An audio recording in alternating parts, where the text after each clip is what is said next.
क्योंकि राष्ट्रीय पद से इस्तीफा देने के बाद ललन सिंह पहली बार अपने संसदीय क्षेत्र में पहुंचे थे, जहां उन्होंने ताबड़तोड़ 4 जनसभाएं की और इन जनसभाओं में उन्होंने सीधे सीधे विरोधियों पर हमला बोला, जिसमें उनके केंद्र पर भाजपा रही थी और विरोधियों पर हमला करते हुए भाजपा को ललकारा है और साथ ही जेडीयू को लेकर जो अफवाहें चल रही हैं उस बारे में भी उन्होंने बहुत सारी बातें कही हैं। जनता दल यूनाइटेड अध्यक्ष पद से इस्तीफे के बाद पहली बार अपने संसदीय क्षेत्र में आए थे ललन सिंह।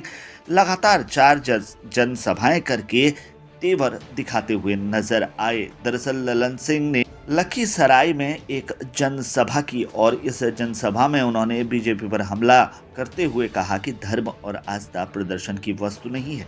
मैं भी हिंदू हूं और धर्म में मेरी भी आस्था गहरी है, लेकिन भाजपा वालों की तरह मैं इसे प्रदर्शित नहीं करता हूं।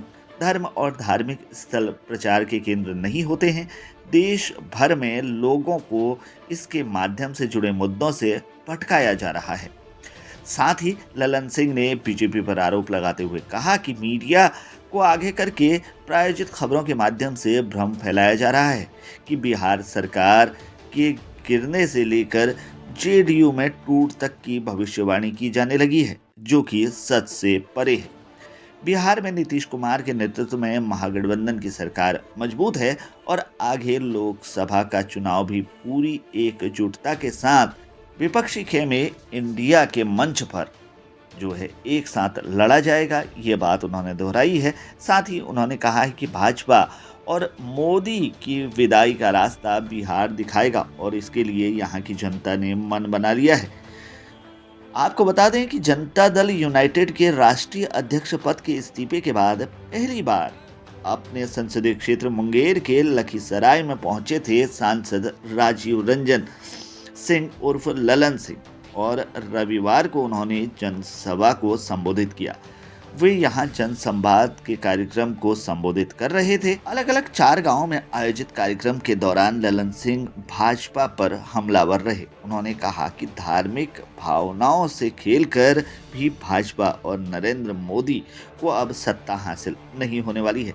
नीतीश कुमार की अगुवाई में बिहार से उनके खिलाफ शंखनाद हो चुका है।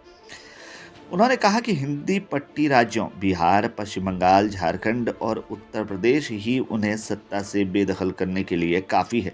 कर्नाटक में कांग्रेस की सरकार है। जितनी सीटें अभी भाजपा को हैं, उससे बेदखल करने के लिए बिहार और बंगाल ही काफ़ी है। सत्ता से बेदखल होकर वे हिमालय की तराई में कीर्तन करेंगे।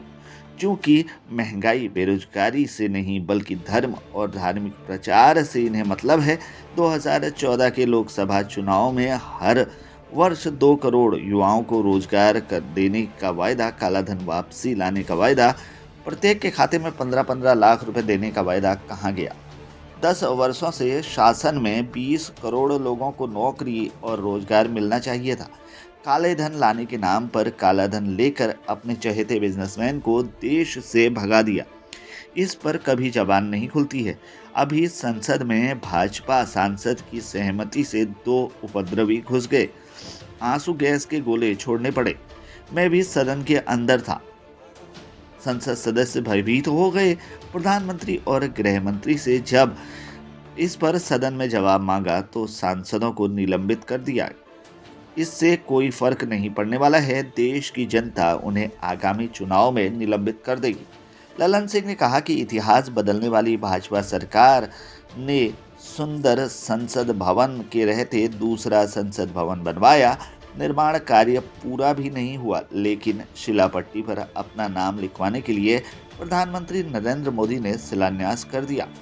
प्रचार तंत्र के भरोसे चलने वाली केंद्र सरकार के जाने का समय आ गया है और ये विदाई बिहार के रास्ते होगी। तो यहाँ पर काफ़ी हमलावर नजर आए हैं बीजेपी पर ललन सिंह, जो कि पूर्व जेडीयू के राष्ट्रीय अध्यक्ष हैं। इस्तीफा देने के बाद अब